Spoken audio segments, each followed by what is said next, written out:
Latest episode of Inside Startups, which is my almost weekly LinkedIn live session where I delve into conversations with founders, business coaches, investors, anyone working in the startup scene, so that we can understand what's the latest projects going on, industry trends, advice for founders, anything that's of interest in this space. I'm your host, Ben Shepherd, and today I've got a very special guest on, a friend that I've worked with for many years now, Rob Holmes. Rob, welcome to the show. Hi, Ben. Thanks for inviting me along. Excited to do this. Yeah, me too. And maybe next time we'll do it in the same room, because we both live in Barcelona now, don't we? So. It might solve some of the technical IT issues if we don't have two devices having to connect. So maybe that might be a good idea. Indeed. So for a bit of background, Rob, like myself, started in the infrastructure and finance industry, working on heavy infrastructure. We were both together at some very large civil engineering companies before then both transitioning into the world of tech. I've been in there since 2016, I think. And Rob, you joined me around 2019, was it? Or 2018? Yes. In the tech, it was 2018. In the 2018 sector, 2018, Yeah. And Rob, perhaps you could tell us a little bit about what you're up to today and what you're focused on today. Yeah, I mean, maybe I'll just sort of set the scene a little bit more in terms of taking it from where you just left off, which was 2018. So it was around 2018, as you say, that I first got involved in blockchain and Web3. And really since then, I've been working across a mix of early stage startups and infrastructure protocols, mostly in the areas of data economies, DePIN, DeFi, RWAs, so real world assets. So my first gig was actually, as you just mentioned with yourself, as part of the partnerships team in Streamer. As you know, at that time we were sort of really pioneering some new approaches towards the data economy, which was decentralized data networks that remove the sort of traditional intermediaries, those traditional centralized network providers from the equation, taking back control of the data that you as an individual produce and having the option to monetize that in data marketplaces. And then also concepts of data unions where individuals could all band together and group together and monetize the data as a collective. And it was after that I also again worked with yourself, Ben, at Silta, part of the sort of founding team there and heading up again partnerships. And that was my first real taste of the space of real world assets, where in sort of Silta's original form. I know your Silta company has moved on since those early days, but we were trying to create this marketplace that connected sustainable infrastructure asset developers with the sort of billions of liquidity in DeFi to fund those assets. And looking back to sort of 2021 when we started this, whilst we did, we really drove some good initial traction, some good partnerships, some good initial community traction, and a good initial response from VCs. I think probably we were really just too early to the market back then in what we were trying to do. We were one of the first teams really that were pushing this sort of concept of infrastructure tokenization. And I think as we saw with the sort of regulatory uncertainty around at that time and the sort of level of adoption of RWAs and real world assets in general, we were just too early to the game there. So right now, what I'm doing, that brings me sort of to today. What I'm doing right now is I'm working as a freelance consultant. I'm helping Web3 startup projects in general within growth, business development, partnerships.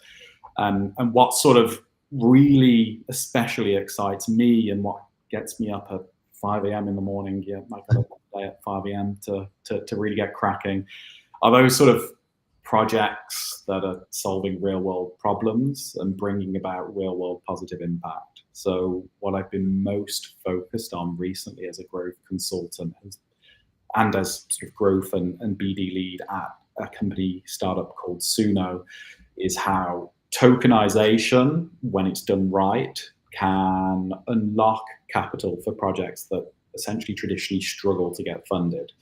So we're talking here about small to mid-sized solar projects in emerging markets.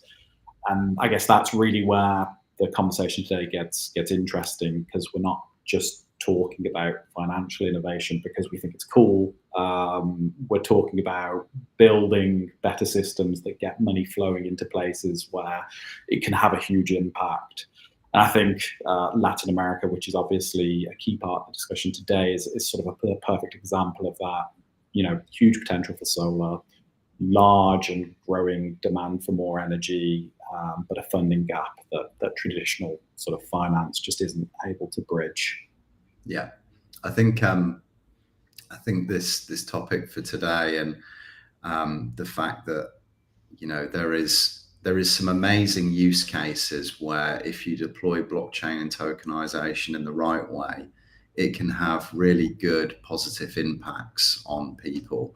And unfortunately, in this industry, there's a lot of stuff out there that doesn't have those impacts, and a lot of projects that get the focus that are memcoin related that kind of, in my opinion, drag down the industry a bit. But for you and I, which love to work on projects that deliver real world impacts and make a difference, tokenizing assets does exactly that. And it's incredible to see the projects that you're working with Suno, and which is also related to U Energy, isn't it? I can explain that detail as we sort of move forward and just give that breakdown. But yeah, you're completely right. There's a lot of bad press, rightly so. Yeah. But you know, actually, when I was, I did some sort of soul searching and thinking about what I really wanted for my career as a next step. Just as I was fortunate enough for my wife to give birth to our first daughter, you know, that sort of challenging time, but it really sort of made me really think, you know, about what do I want to be doing with my career, which you'd actually think, oh, you're just so busy dealing with, you know, changing nappies, changing diapers, a crying baby, that you don't have time to think about these things. But actually bringing my daughter into the world actually made me really think about what I wanted to do career-wise, where I really wanted to push and drive my career towards, and that is, you know, this real-world impact, you know, changing potentially the lives of people. What was the old mission statement back in our Halco days, Ben? It was sustaining and improving the lives of people, or something. Yeah, something like that, wasn't it? Yeah, stuck with me. Maybe it stuck with you too. But yeah. Indeed. I thought you were going to say after Martina was born, you saw an opportunity to work in Latin America, which should be a good few hours apart, so you could avoid the late nights and the crying and everything. Yeah. Well, there is that too. You never know, but I haven't quite got over there yet. But I'm so yeah.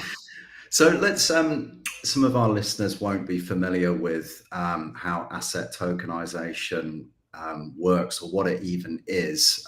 So perhaps what we could start with is, you know, obviously Suno and U Energy, which you can explain how they're linked, are tokenizing solar energy projects to give people access to renewable energy.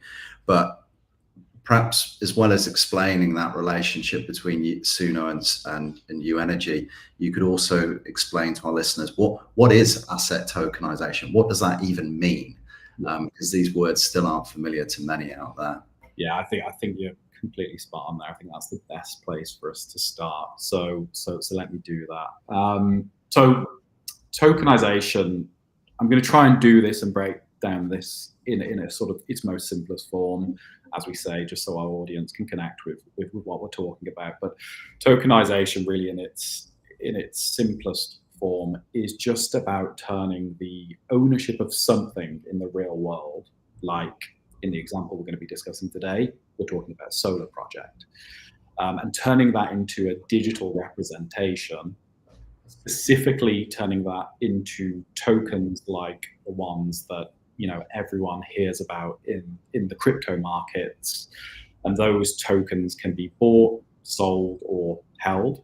So when we turn these real world assets into tokens, what this actually does is, instead of needing millions to invest in an energy project, you can now own a very sort of small piece of that project, of that asset. It's like essentially breaking a large asset into smaller tradable parts and making it way more accessible for investment. And all of this gets managed securely on what we call the blockchain, where what we call smart contracts that have essentially specific rules associated or programmed into those smart contracts that allow them to automate and track large pieces of the financing process that traditionally have really slowed down the process. And what that enables is for us to make that process much faster, cheaper, and more transparent. And that's sort of what I'll leave it at. Of course, there are much more technicalities behind it, but I don't think we want to dive into those in this discussion. Yeah, I think it's a really interesting concept. I used to live in the Philippines, as you're aware, and in the Philippines, there's lots of very big, expensive homes that are there. And a good friend of mine, Beryl Shavasli, who's one of the founders at YGG now. Prior to that, she had a project where she was looking at fractionalizing the ownership of these very big homes, so that people could own stakes in it through tokenization. And that I find that concept really interesting, because it's very hard for people to get on the property ladder these days. It's very hard to get the deposit together that's needed to buy a full property. But if you fractionalize the ownership so that many people can own parts of it, actually there are ways that you can start to get onto that property ladder. You can own pieces of homes, and then of course when a tenant moves in, you can receive part of the rent proportional to your ownership, or when the property is sold, then you could take the upside of that. And actually it kind of, for me, it's a pathway to potentially being able to own real estate as well. And in emerging markets, in particular like the Philippines, where there's a huge disparity between what people can afford and what they can't, I think it's a very interesting concept. When you apply that to what we're going to talk about today, solar projects in markets where people need access to energy, that gets even more exciting. And my immediate thought is then, well, you could do that with access to water.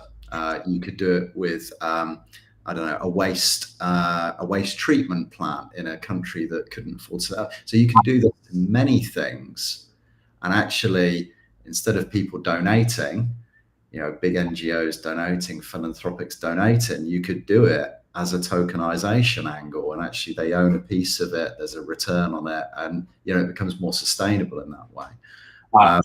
Absolutely. Actually, the sort of first example you gave there around real estate tokenization is probably, in this moment of time, the most sort of hyped use case when we're talking about real world assets, real world infrastructure, brick and mortar assets. It's probably right now the most hyped sort of use case in Web3. It's the one you hear the most about. It's the one you see people referencing the most when they're talking about asset tokenization. So it's a good example to give. There's a lot of work going on in the UAE around the tokenization of real estate at the moment, and lots of progress being made there. But then obviously the areas that you just mentioned, including the area we're going to talk about today, solar and generally clean energy infrastructure,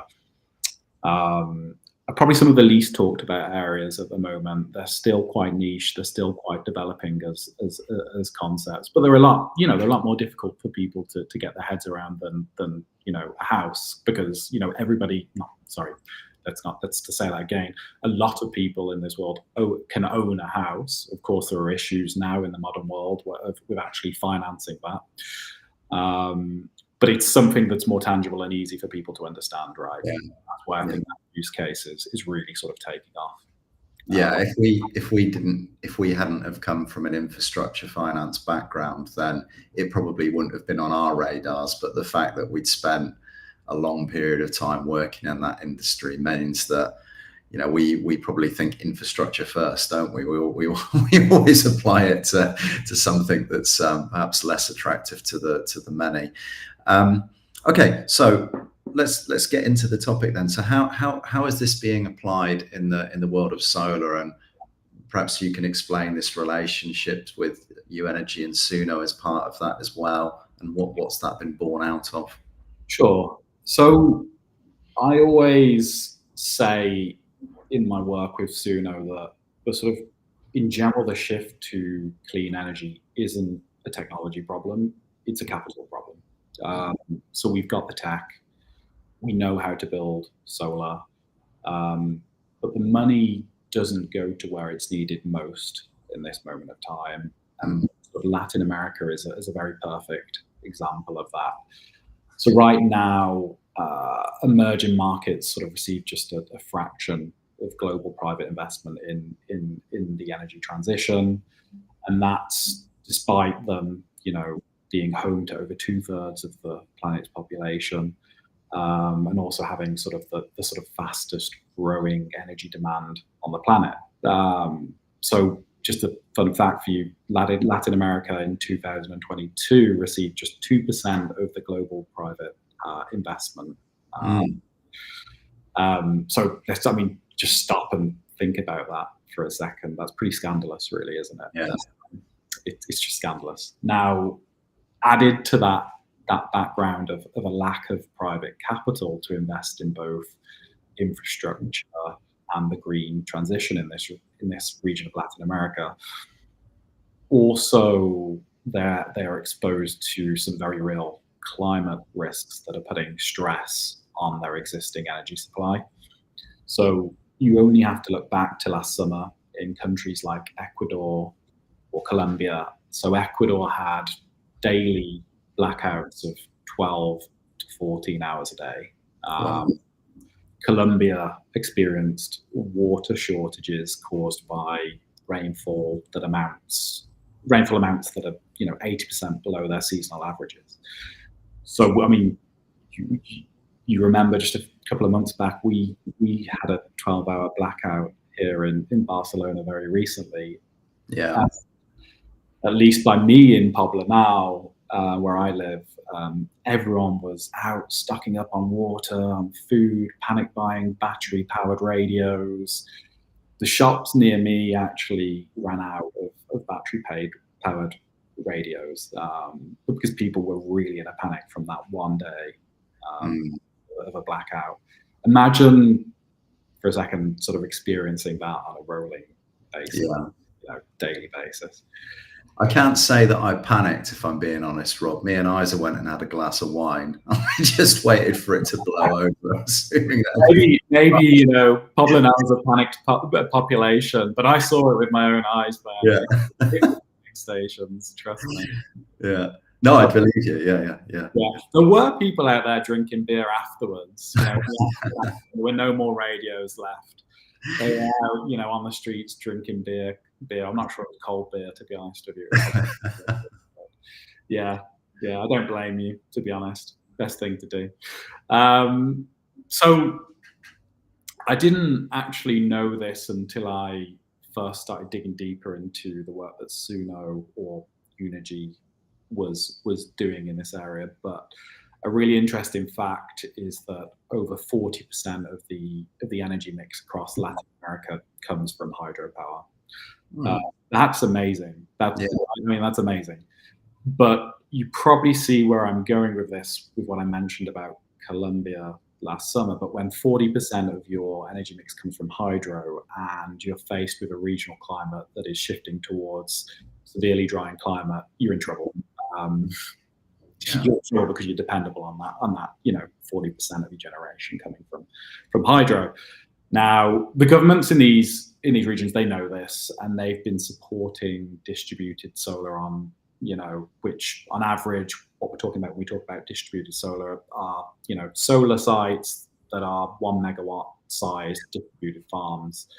So they've been supporting these through things like net metering policies, tax-based incentives. They've been updating their regulatory frameworks to be, more supportive of these types of infrastructure. But in most cases, the governments aren't sort of providing sufficient direct financial support or project funding, essentially. Yeah. And that's because these projects really are and these projects as well, when you talk about the private sector, that they're too small for traditional, private financing models. As I know, this story from our earlier work in Silta. Yeah. The transaction costs are too high for the value of capital that's needed. The process in general is too slow to get these assets rapidly built.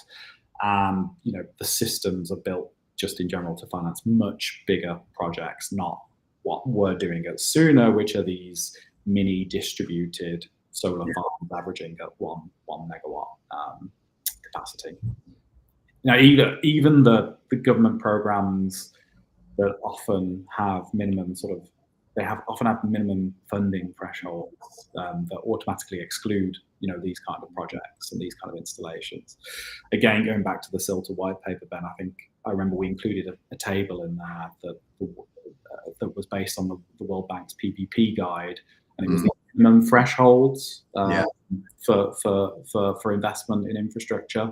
And in Colombia, in that table, I looked back before this call. In Colombia, for that table, it was a minimum threshold of 2.1 million. So these projects are completely excluded from that. Yeah. Now, what I've been monitoring over a year now, what I see is this is a particular niche area where tokenization itself really starts to shift things. So by representing these solar projects as digital tokens, you suddenly start to unlock a few major advantages. And I hate to be the person that's repeating sort of the hyped benefits of tokenization that you might see all over your socials, all over your LinkedIn, if you're following this sort of general area. But I'll do so for simplicity's sake in this call. First, with tokenization, as I was saying before, you can fractionalize the ownership of the asset. And what that means is that instead of needing one or two big investors, you can bring in hundreds or thousands of smaller ones, right? And that includes individuals like you, Ben, like me, to invest in our projects. Now, that alone sort of radically changes who can participate in the energy transition. Second is it makes the investment process much faster, cheaper, and more transparent.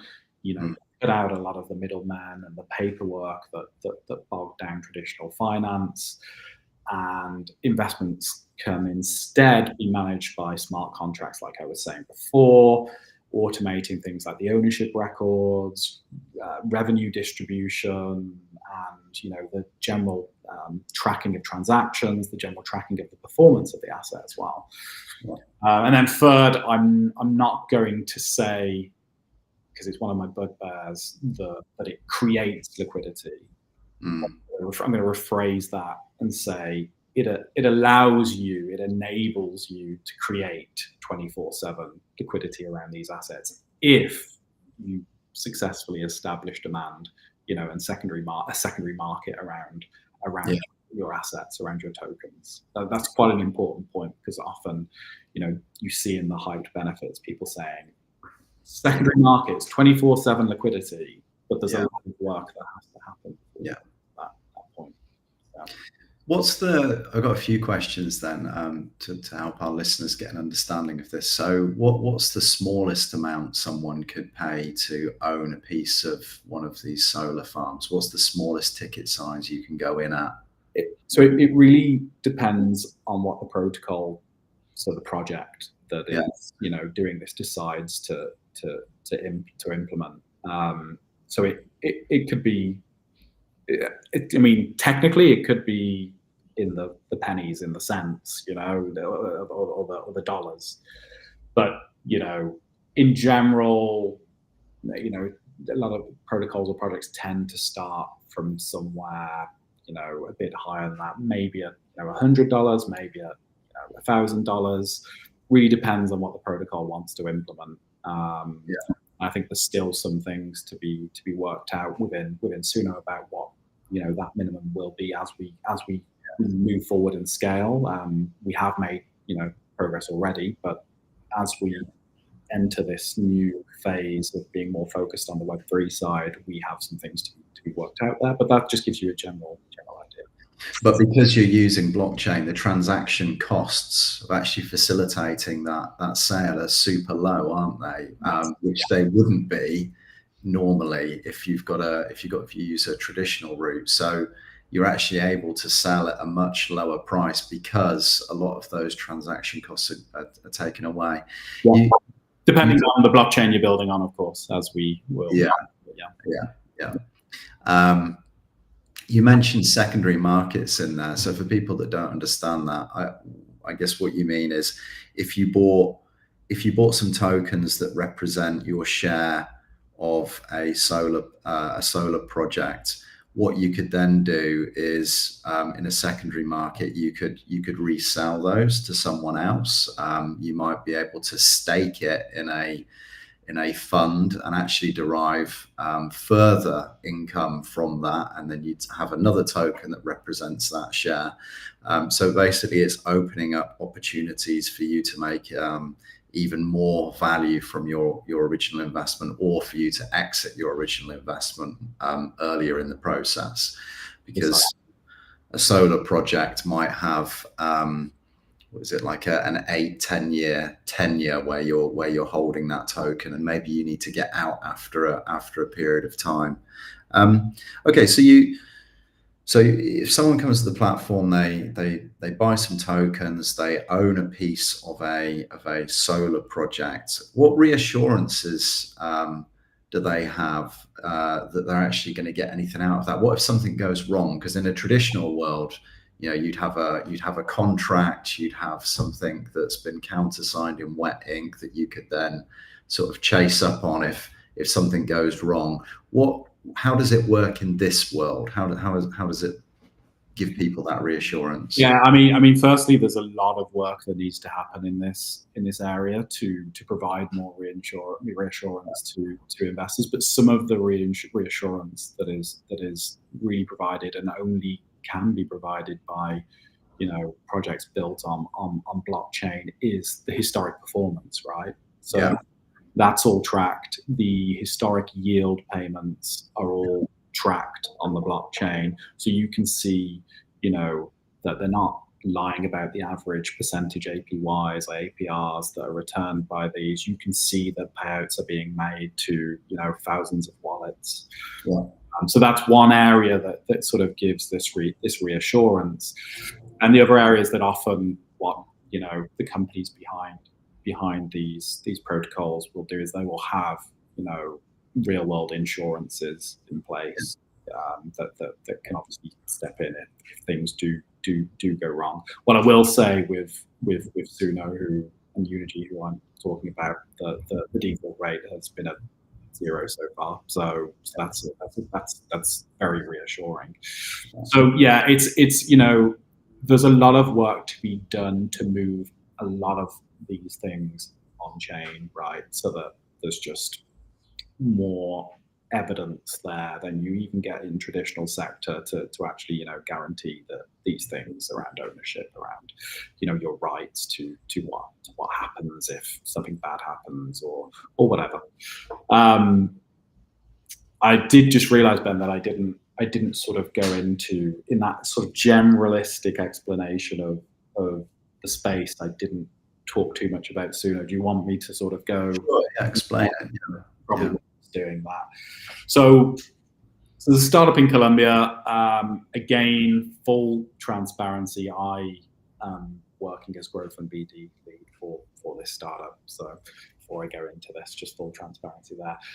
So the startup in Colombia, they're called Suno. They were previously part of Unity. that has to date, in this very moment, funded the construction of $6 million of these distributed solar mini farms that connect to the grid across Colombia. So not only have they funded those, they've tokenized those. So they're on the blockchain. And so these projects today have generated 5 gigawatt hours of clean energy. They have over 3,500 token holders. They've paid out almost $1 million to date in yield to the token holders. And going forward, they have a future pipeline of projects that they're aiming to get tokenized and funded, valued at over $200 million. And then an added point to that is they've managed to achieve all of this early traction within the limitations of operating only in the Colombian market. So it's a pretty impressive start. And the reason that they've only operated in that market today is that so far, up to this moment in time, the regulatory environment around crypto is yet to mature in Colombia. So they're able to sort of operate there without facing the same level of scrutiny or licensing requirements that they would encounter, elsewhere. But that doesn't mean we and they are not taking compliance seriously, because we are now planning and already going through the legal process to open up our tokens to European investors this year, and going through all of the compliance. I think that's a really interesting point, though, isn't it? Because in Europe we massively over-regulate, which just squashes innovation so early on, and that's why you see so many startups coming out of other jurisdictions. And by over-regulating, sometimes you don't see these amazing opportunities like what's happening with U Energy in Latin America, that's making a real world difference, a real world impact, that if a policymaker had written a naive policy on what's allowed and what isn't allowed, this may not have ever happened. And this is the trade-offs, isn't it, with less regulated versus over-regulated. Yes.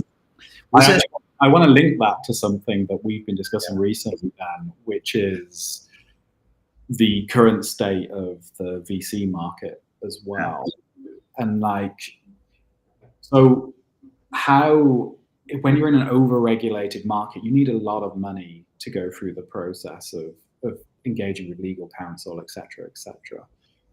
But so how do you get the traction that now seems to be required in the VC world to get investment, i.e., monthly recurring revenues, getting to the point of monthly recurring revenues, the whole Delta, platform? How do you get through all of this without, when you've got such a complex regulatory environment on top of all the other challenges that you've got, right? So without countries like Colombia in Latin America, maybe that we wouldn't even be talking about this use case today. Yeah. It's really like an incubator for things that can spread, the world. It's really super great, in my opinion. These areas where you can do these. I think it's a great point. And actually, if I think back to my early blockchain days, a hotbed for pilots was the Philippines. I remember Consensus with Ethereum were doing all sorts of things with Union Bank, and that was because the kind of the regulatory environment was still wide open. It was still possible to experiment. It was still possible to do things, and as a result of that, you saw some really impressive impact projects being tested over there with track and trace and all kinds of things. And it's a massive trade-off. And to your point, if the VC market doesn't want to invest in pre-revenue startups, then it rests on the shoulders of angels and family offices and friends and family to pick up that slack. And these high impact projects like what you're talking about, or projects in heavily regulated environments like healthcare, makes it even harder for those to get off the ground. So you really need those national or regional grant funds, and I know you're a grant specialist as well, to to support that early piece of work to make sure that these projects are compliant. Otherwise, what are we really looking at here? Just a world of bloody mem coins, because they they don't need that, you know. We need another mem coin. We need another one. I haven't seen one for a while. I think we need another one. The Rob coin, yeah. So, okay, so it's probably worth me going in a bit more into the mechanics of Suno, Ben, if you want. How it actually works and divulging some of that information. Cool. So the way it actually works is that it actually has 2 tokens in its infrastructure, and I'm going to start with the first tokens. The first token we call the PWAT, P for Peter, Pablo, we're in Spain, the PWAT. So with Suno, each project gets its own token. We call it the PWAT.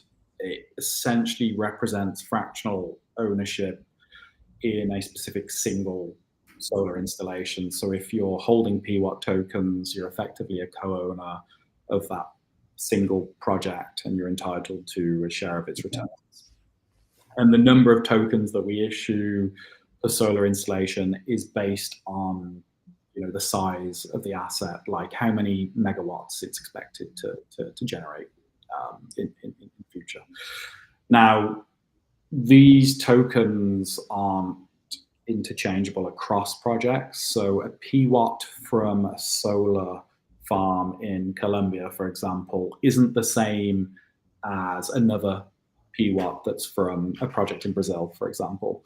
So each one gets tied to the performance of a specific installation, and that's quite important for regulatory reasons as well. And they're security tokens, are they? Yeah.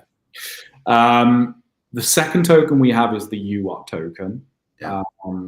So while each solar project has its own token, the PWAT, Suno also has what we call a protocol-wide token, called the UWAT, and this one works a bit differently. So instead of that token being tied to a single project, that token is actually backed by a reserve, and that reserve is made up of PWAT tokens from multiple individual projects across the Suno ecosystem. So what that means for those that hold the UWAT token is that it gives you exposure to a whole portfolio of clean energy assets, without needing to pick and manage individual projects, reducing your exposure to the successful performance of a single project.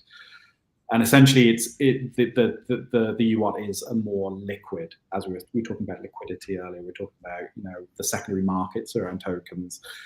It's a more liquid token than the PWAT, so you can buy it or sell it on DEXs, so that's decentralized exchanges. So some examples are Uniswap, for example. We have a liquidity pool on Uniswap on Polygon at the moment, where you can buy and sell these tokens, and it also earns a stable yield. So the yield that it offers is generally around 13% annually. So, and that yield gets paid out in a stable coin that is tied to real world fiat currencies. So you're getting a pretty decent, return compared to putting that money in a bank and a savings account at the moment. So if I've understood that correctly, so if you had 10 solar projects, you would have a number of PWAT tokens in a pool. A UWAT token is issued to an individual that represents part of that pool. And so the dividends or the interest being made from the PWAT tokens goes into that pool, and then that subsequently gets paid out to the UWAT token holders. Is that right? Or I'm going to explain the process. So we call this process the swap. So what actually happens is, so PWATs are bought in a sort of launchpad manner. a new project needs financing to fund its construction. We announced that on the Suno app, app and DApp. It's opened up for financing in milestones or rounds. Those rounds get filled, the project gets built. Now, once the project is built and it goes live or enters operations, as we sort of say in the industry, and it starts to generate energy, the people that are holding the original PWAT token are given an option, and that option is to swap those PWATs for UWAT tokens.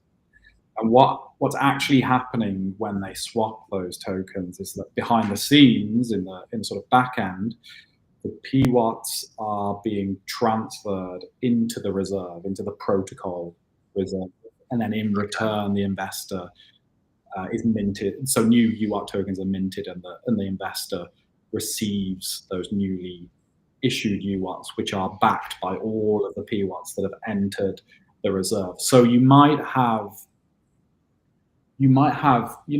fractional amounts of multiple projects in the reserve. It might not necessarily be a whole project that's in the reserve, right? So it depends on how many people decide to actually participate in the swap. And I mentioned the many benefits that the UWAT token provides around diversification, around low risk, etc. So they're sort of reasons why they might want to do it. But also the other big reason is that it offers much more liquidity in secondary markets, right, than lots of individual PWAT tokens for different projects.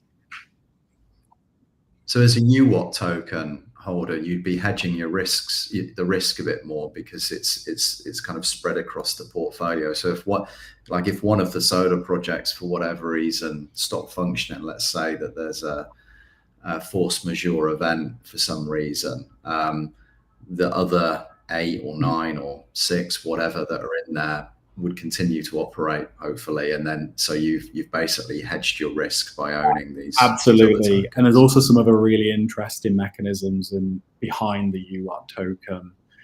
One of those being that part of the revenues from the energy sales is actually used to buy more PWAT tokens to enter into the reserve. And the reason for that is that, as you know, in real world infrastructure, assets depreciate in value over time.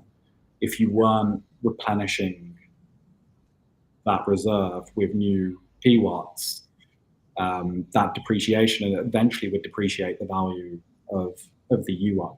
And so this keeps the stable value of the UWAT token over time. So what that also adds the benefit for PWAT holders is that they can actually then own an asset that doesn't depreciate in value like the PWAT will do over time.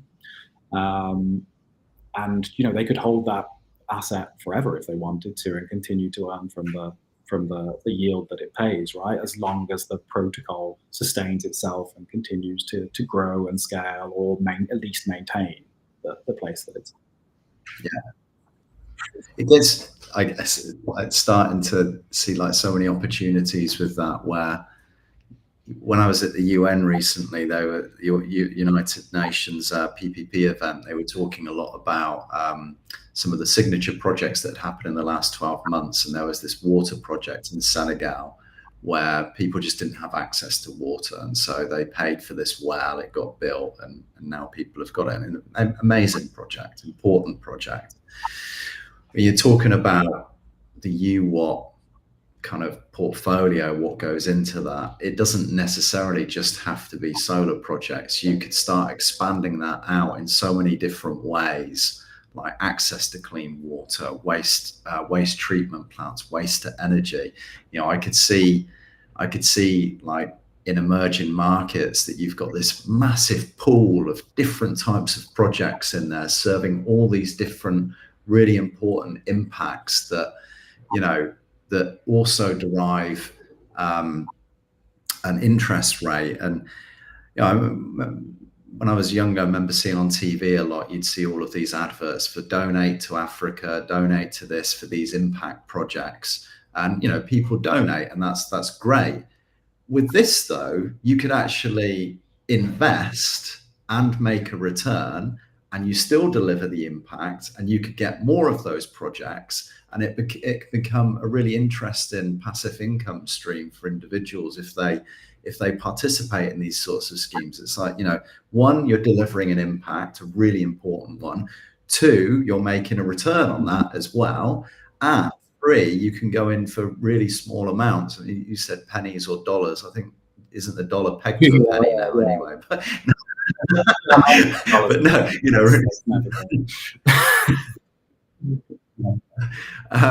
but no, I think it's really incredible, and it's surprising to me that this hasn't already picked up more traction than what it's got. The multilaterals should be all over this, because making an impact on these small scale projects, this is absolutely a way that it can be done. There should be more papers on this. There should be more projects facilitating the setup of this kind of thing. And it makes me wonder, actually, so why isn't that? Is it because regulatory environments have already tried to squash anything to do with blockchain and tokenization in other countries, or have they not got a framework there yet that enables this to even happen? Or maybe it's just not widely talked about and known about enough yet, and so it hasn't been deployed in other countries. But to me, it's almost a no-brainer. It's like, this is great for these small impact projects that you need. I think the truth probably lies somewhere in all the middle of everything said. I think there are multiple, influencing factors as to why it hasn't yet. And of course, one of them is just general knowledge about, these things. We've both worked in crypto. Probably another factor is just the general sort of UX, the user experience of crypto in general creates a general barrier of knowledge and understanding. Lots of things being worked on that, of course, also being currently worked on in Suno, like in the apps that we're producing. We're trying to make it easy for your average retail investor to participate in the protocol, to purchase tokens through various things like on ramps in their local currencies, sign in to the application with your email or Gmail account and have that create a wallet for you without you even needing to know you have a wallet. All of these things that of how UX should be. And these are very, very important things. But I think, going back to the point, I think that's another sort of the many factors, as well as the bad rep that crypto has had in the past that maybe have kept those kind of institutions away. But things and general attitudes are changing now. You only have to look at your LinkedIn to see the type of people within traditional sectors that are now talking about asset tokenization. People from banking. President Trump. There's a lot more positivity towards the industry in the US at the moment, and as I said, in the UAE as well, a lot of traction there. So things are changing. There's a thing.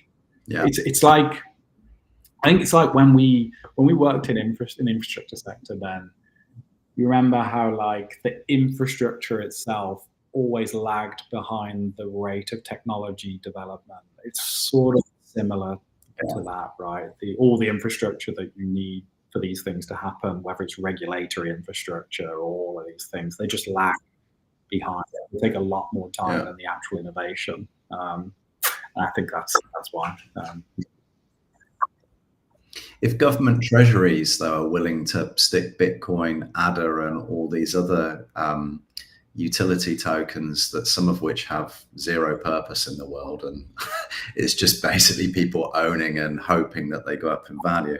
If people are willing, or if these governments are willing to use those in their treasuries, like, surely having a token that's actually backed up by a real world infrastructure, has a genuine purpose, you can evaluate the performance of it, you've got full transparency by going to the website and looking at how the asset is performing, surely that makes more sense to most people. Not only that, then think about it, inflation resilient.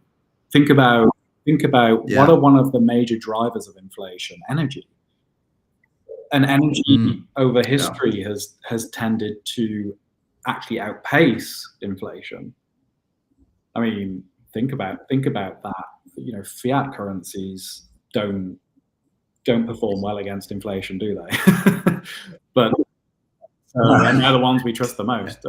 So there's other benefits there. There's so many. It's layered. There's so many benefits there that just all need to be unpacked and properly communicated. I hope I can do that over the coming months as I really sort of kick off things at Suno. But of course, all of these institutions you're talking about are people that should be on my radar and people I should be trying to get this message out to and trying to speak to as part of the work I'm doing here at Suno. Hope to do that. Well, yeah. Rob, it's been great having you on the show today. I think we're going to have to do another show because there's a lot more that we can delve into. But thanks for joining me. Pleasure. I can't wait to do the next one. Actually, really, and thank you for giving a platform for people like me and other founders to actually share both their knowledge, but also share the innovation that they're currently creating. I think it's a really great initiative. You definitely should continue this. Thanks a lot for having me, and I'll do it again whenever you want me to. My pleasure. Thanks, Rob. Okay, thanks everyone for joining us today. I hope you enjoyed the show. We're going to call it a day there, and I look forward to doing the next one, which will probably be in a couple of weeks as I'm on vacation next week. So thanks very much. Take care. Happy holidays, Ben. Thanks. Bye.